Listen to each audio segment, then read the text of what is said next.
TAPFSC 2025 का जो paper 2 है उसमें आज हम लेक्चर नंबर 4 देखेंगे, यानी 10th का पार्ट 2 देखेंगे। कल वाले में हमने यानी लेक्चर 3 में 10th का प्रेजेंट टेंस देखा था। आज इसमें हम पास्ट टेंस को देखेंगे। इंग्लिश वाले में हमने ऑलरेडी बताया कि बेटर है कि तीनों में पास्ट हो, प्रेजेंट हो और फ्यूचर हो, तीनों में चार चार टाइप होते हैं और चारों टाइप के नेम आपके सेम हैं। ठीक है ना, कि बस प्रेजेंट वाले है उसमें पास्ट चेंज कर दो और प्रेजेंट वाले में फ्यूचर टेंस चेंज कर दो, और स्ट्रक्चर मोर और लेस आपका पैटर्न जो है सिमिलर टाइप का फॉलो करता है, तो हमारे लिए चीजें आसान है। और एक ऑलरेडी हमने आपको चीज बताया कि जो मेजोरिटी ऑफ सेंटेंसेस हमारे जो राइटिंग में होते हैं, आप किसी भी देखो, जो मैं बार बार जो बोलता हूँ आपको कि प्रीवियस ईयर पेपर्स को देखो, तो आप किसी भी प्रीवियस ईयर पेपर में जो एटलीस्ट 2 कंटेंट्स जो हैं वो फुल में देते हैं, इन द सेंस से कि वो अपने राइटअप के फॉर्म में देते हैं। एक आपका रीडिंग कम्प्रहेंशन और दूसरा प्रेसी राइटिंग। तो प्रेसी राइटिंग का जो लार्जर आपका 1/3 में लिखना होता है, तो जो एक्चुअल आर्टिकल देते हैं या फिर जो रीडिंग कम्प्रहेंशन का आर्टिकल देते हैं, तो जनरली देखने की कोशिश करना। कुछ टॉपिक ऑब्वियसली है कि पास्ट के उस सेंस में हो तो दूसरी चीज, अदरवाइज जनरलाइजेशन में यदि देखोगे तो प्रेजेंट का सबसे ज्यादा हम यूज करते हैं। फिर एक चीज हमने आपको जो बताया था V1, V2, V3, V4 और V5, इसको हमेशा ध्यान रखोगे। V1 यानी कि जो प्लूरल फॉर्म में वर्ब अपने प्लूरल फॉर्म में होता है, V2 जो है पास्ट टेंस में हम यूज करते हैं, और ये जो V3 है वो पास्ट पार्टिसिपल यूज करते हैं, और V4 जो है उसमें हम ING लगाते हैं, और V5 जो है यस और ES लगाते हैं। तो इसमें ऑब्वियसली बात है कि हम इसको यूज करेंगे, पास्ट में इसको यूज करेंगे, इसको भी यूज करेंगे और इसको भी यूज करेंगे। इसमें यस और यस वाला यूज नहीं होगा, लेकिन और चारों यूज होगा। तो ऑल 5 को आपको जानना है। ये हमेशा एक तरह से कुछ चीजें होती है, हमें जीवन भर जानने की जरूरत होती है। एक चीज ध्यान रखो कि ये सिर्फ नहीं है कि हम ये इस चीज को हम ध्यान रख लें, इस चीज को हम ये करें कि बस एक बार हम सिलेक्शन हो गया हमारा चीजें खत्म हो गया, नहीं। आपको कंटिन्यू आपको करना होता है, कंटिन्यू में चीजों को वर्क करना पड़ता है, कंटिन्यूअस में। जब आप एक ऑफिसर भी बन जाते हो तब भी आपको राइटिंग करनी पड़ती है। आप कोई लेटर लिखते हो, ऑफिशियल लेटर लिखते हो, कोई एप्लीकेशन लिखते हो, ड्राफ्ट कुछ तैयार करते हो, तो ये चलता रहता है। तो एक बेसिक इंग्लिश जानना होता है। उसके बाद फिर जैसे एज ए ऑफिसर आप होते हो, तो किसी और जगह जैसे एक मान के चलो कि जो पर्सन CISF में जाते हैं हैदराबाद में, तो उनको क्या है, ये NPA नेशनल पुलिस एकेडमी में भी जाने का मौका मिलता है। या आप कहीं भी मान के चलो कि गवर्नर हाउस कभी जा रहे हो, कभी इधर है, कभी आप IPS से बात कर रहे हो, ये तो आपको बेसिक्स जानना चाहिए। और जो भी हिंदी माध्यम के खास करके स्टूडेंट होते हो, तो एक फियर नहीं रखो, जितना आप कंफर्टेबल फील करोगे उतना। तो ये पास्ट में भी सेम आपका, जैसे पास्ट इंडिफिनिट, सिंपल और नॉन प्रोग्रेसिव टेंस और नॉन प्रोग्रेसिव पास्ट, ठीक है, या पास्ट इम्परफेक्ट, पास्ट कंटिन्यूअस, या प्रोग्रेसिव पास्ट, पास्ट परफेक्ट और पास्ट परफेक्ट कंटिन्यूअस। तो जैसे प्रेजेंट, प्रेजेंट के जगह हमने सब में पास्ट लगा दिया तो वो आपका पास्ट टेंस हो गया। ये मैं ऑलरेडी बता रहा हूँ कि मैं ये मेनली हिंदी माध्यम के, हिंदी वाले के स्टूडेंट के पॉइंट ऑफ व्यू से चीजों को डिस्कस कर रहा हूँ। ये हिंदी मीडियम वाले के पॉइंट ऑफ व्यू से ये ज्यादा उपयोगी है, और इंग्लिश वाले के लिए भी ऑब्वियसली है, आप जानोगे तो ठीक है, लेकिन हम जो उपयोग कर रहे हैं, हम जो मेनली बना रहे हैं, वो बेटर है। उस पॉइंट ऑफ व्यू से भी हम चीजों को कर रहे हैं कि हिंदी माध्यम वाले के लिए ये ज्यादा उपयोगी। इसका मतलब है कि ऐसा नहीं है कि आप इंग्लिश वाला यूजफुल नहीं होगा, होगा, लेकिन आप एटलीस्ट इन चीजों को जानते होंगे। तो पास्ट इंडिफिनिट में है कि इसका प्रयोग तब करते हैं जब पास्ट में कोई काम पूरा हो चुका है, समाप्त हो चुका है। देखो, जो हमने प्रेजेंट वाले में देखा था, तो प्रेजेंट में एक क्या था कि आपका प्रेजेंट परफेक्ट वाला था। तो प्रेजेंट परफेक्ट जैसे मैं खा चुका हूं, तो आई हैव ईटन, या मान के चलो डिनर है तो I have taken my dinner, या I have taken my breakfast, या लेकिन इसमें से कोई काम समाप्त हुआ, लेकिन चुका है चूंकि नहीं दिया हुआ, लेकिन टाइम यदि दिया हुआ है, ये आपको क्वेश्चंस वगैरह भी पूछा हुआ है। आगे आने वाले दिनों में मैं ग्रामर का जो क्वेश्चंस वगैरह आए हैं उनको भी डिस्कस करूंगा। जैसे देखो, Ramu went to Rampur last month. अब ये सिंपल होता ना कि Ramu has gone to Rampur, तो ये भी होता कि पास्ट का एक तरह से बेस, लेकिन Ramu Ramu has gone to, इसका मतलब है कि अभी वो एक्चुअली गया हुआ है, वर्तमान से उसका रिलेशन है। लेकिन ये जब हम बोलते हैं कि Ramu went to Rampur last month, इसका मतलब क्या है कि वो पिछला महीना गया था, अब वो आ गया होगा या और कहीं चला गया होगा। ये श्योर नहीं है, लेकिन लास्ट मंथ वो गया था। अभी जैसे देखो, टाइम एक होता है ना, एक अच्छा फिलोसफिकल कंसेप्ट, चीजों को ध्यान रख लो, थोड़ा सा काम आएगा। कोई आदमी मान के चलो ए है यहाँ, किसी ए प्रेजेंट है, ये मान के चलो ये डायरेक्शन टाइम, चूंकि हमने बताया था ना कि यूनि डायरेक्शनल चलता है, पास्ट प्रेजेंट और फ्यूचर।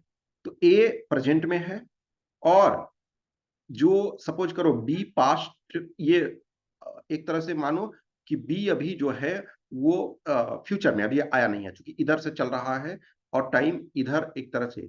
तो ये टाइम जो है बीत चुका, सी जो है यहाँ है।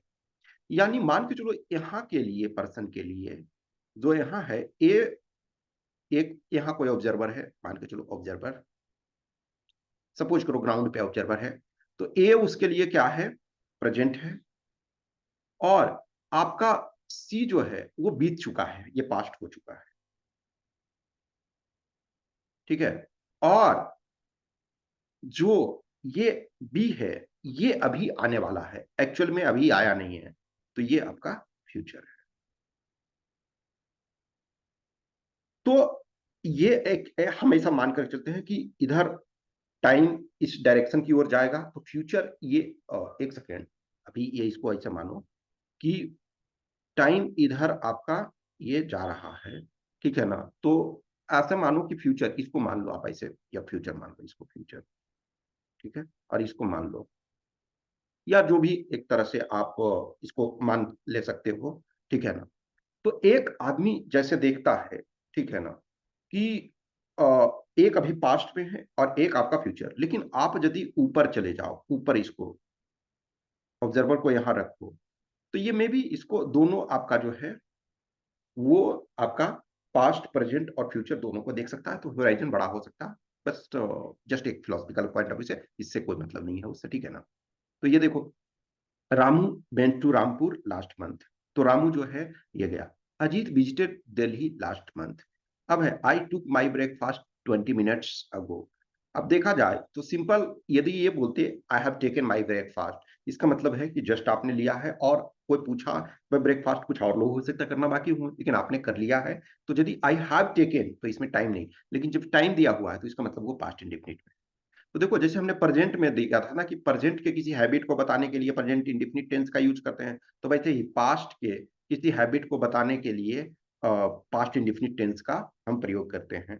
जैसे ही वॉज ऑलवेज लेट, तो ये क्या है, उसका हैबिट है। ही ऑलवेज केम लेट, या हम ये कह सकते हैं या तो ही वॉज ऑलवेज लेट या he always came late. My brother work in the field, यानी कि मेरा भाई जो है वो खेतों में काम करता करता था। इसका मतलब क्या है कि वो उसकी हैबिट थी, इन द सेंस है कि उसका एज जॉब था। She used to dance in her teens, इसका मतलब क्या है, वो रेगुलर मोर और लेस डांस करती थी।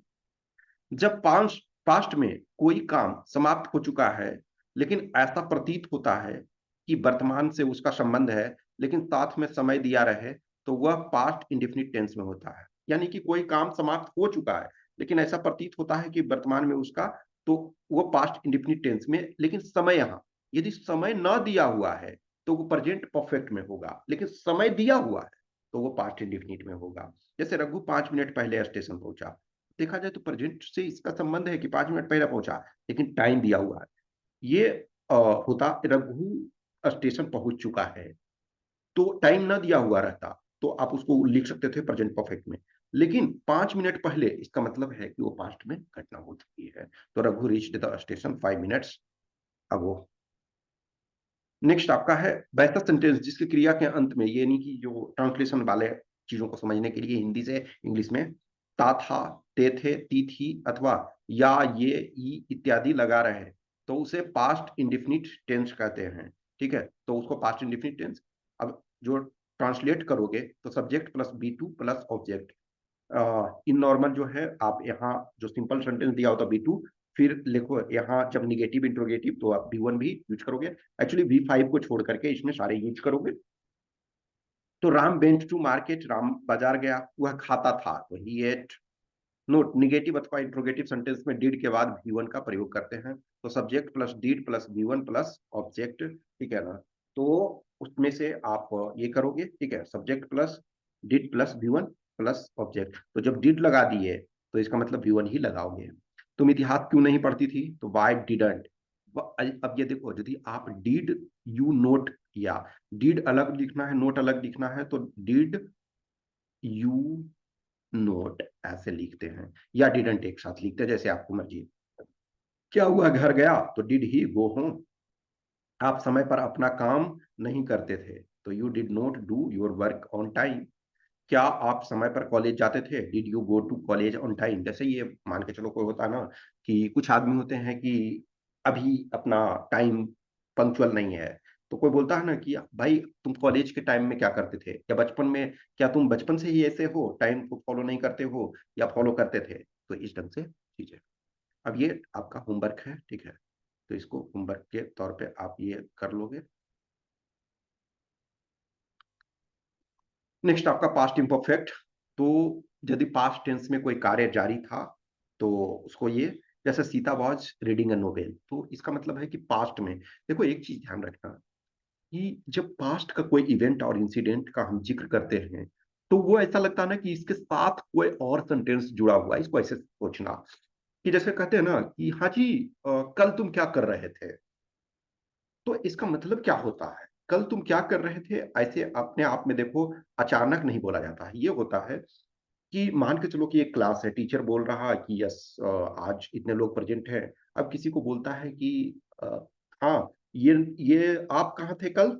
इसका मतलब क्या है कि कल आप क्लास में उपस्थित नहीं थे, तो कहाँ थे। तो कहीं ना कहीं चीजें कहीं से स्टार्ट होता है। इनफैक्ट देखा जाए तो आपका प्रेजेंट से इससे कुछ रिलेशन होता है, और पास्ट में उसको आप डायरेक्ट ऐसे नहीं सेंटेंस में, ये तो ट्रांसलेशन बनाने के लिए हम इंडिविजुअल कर रहे हैं, लेकिन एक्चुअल जब आप सेंटेंसेस में यूज करोगे, एक्चुअल जब आप सेंटेंस में यूज करते हो कि हाँ किस ढंग से हम यूज कर रहे हैं, तो जैसे ये होता ना कि when I went to her home she was sleeping, या she was reading a novel. इसका मतलब क्या, कि उसके पहले कोई सेंटेंस है, कि जैसे ये हुआ कि मैं जब घर गया तो मेरी माँ खाना पका रही थी।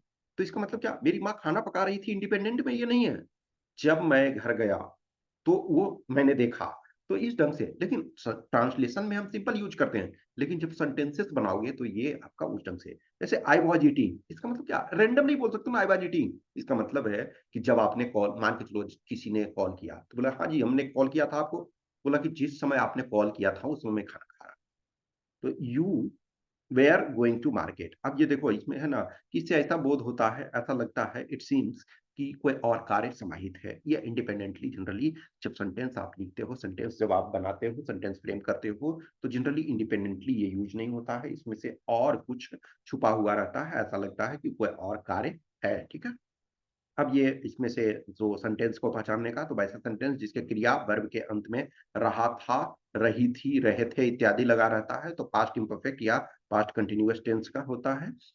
अब अनुवाद, तो इसमें देखो subject plus was were plus V four plus object. तो देखो हमने V2 यूज कर लिया, V1 यूज कर लिया, और V4 यूज कर लिया। नेक्स्ट जो पास्ट परफेक्ट आएगा उसमें हम V3 भी यूज करेंगे, तो इसमें आपका V5 को छोड़ करके V1 V2 V3 V4 सब यूज होता है। तो subject plus was were plus V4 plus object. आप वॉज कहाँ लगाओगे और वेयर कहाँ लगाओगे ये ऑलरेडी दिया हुआ है, और वो आप जानते ही हो। तो वह स्कूल जा रही थी, तो सी वॉज गोइंग टू स्कूल। अब लगेगा ना ऐसा कि भाई उस टाइम 10 बजे या जो भी है स्कूल जा रही थी। तुम क्यों नहीं पढ़ रहे थे, तो why were you not reading और स्टडिंग। वे लोग पार्क में टहल रहे थे या घूम रहे थे, तो they were walking in the park. मैं अपना होमवर्क कर रहा था, I was doing my homework. हम लोग डिनर कर रहे थे, तो we were eating our dinner. अब ये फर्स्ट पर्सन सिंगुलर नंबर और third person singular number subject के साथ वॉज और बाकी के साथ वेयर लगता है, तो ये आप सिंपल सा है। ये आपका होमवर्क है, तो ये होमवर्क को करोगे, ठीक है।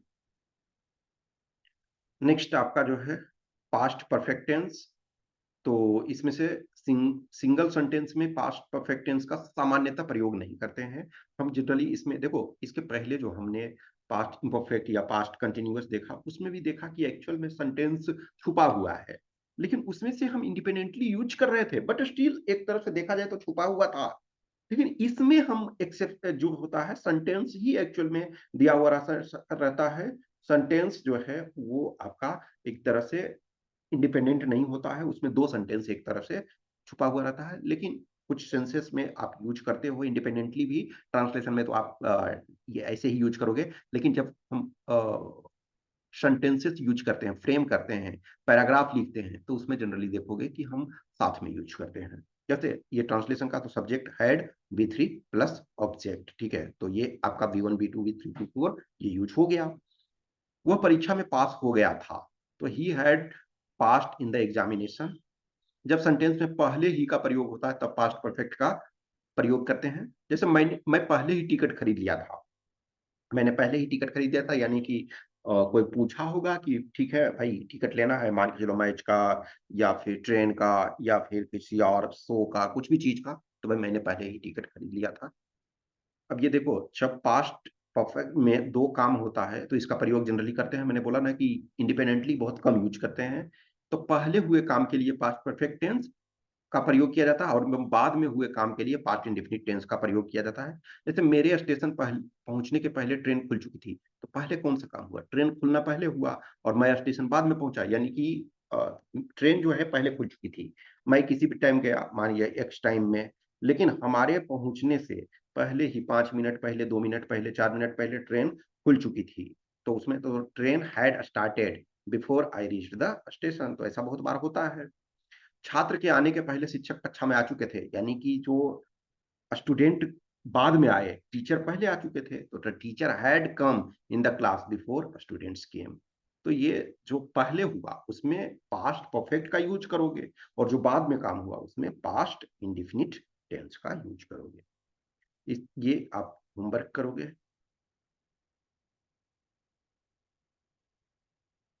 इसमें पास्ट परफेक्ट कंटिन्यूअस, तो इसमें एक्चुअल में ना क्या है, इसका यूज बहुत कम करते हो आप, रियल में आप नहीं करते हो।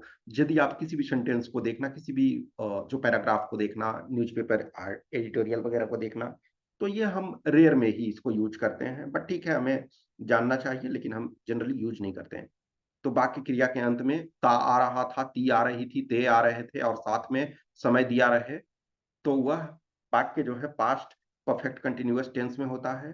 तो अनुवाद सेंटेंस ये का, तो subject plus had been plus B four plus four और सीन्स। देखो अब यहाँ चूंकि जब प्रेजेंट में आपने देखा था तो हैज बीन और हैव बीन लगाए थे, लेकिन पास्ट में क्या है, हैड बीन आपका दोनों को, फोर सीन्स प्लस ऑब्जेक्ट। जैसे मैं 2 घंटे से खड़ा था, तो I had been standing for 2 hours. Rajiv Gandhi Bharat के प्रधानमंत्री रहे थे, तो Rajiv Gandhi had been the कर सकते हो, the prime minister of India. तुम क्यों 2 घंटे तक मेरी प्रतीक्षा कर रहे थे, why had you been waiting for me for 2 hours.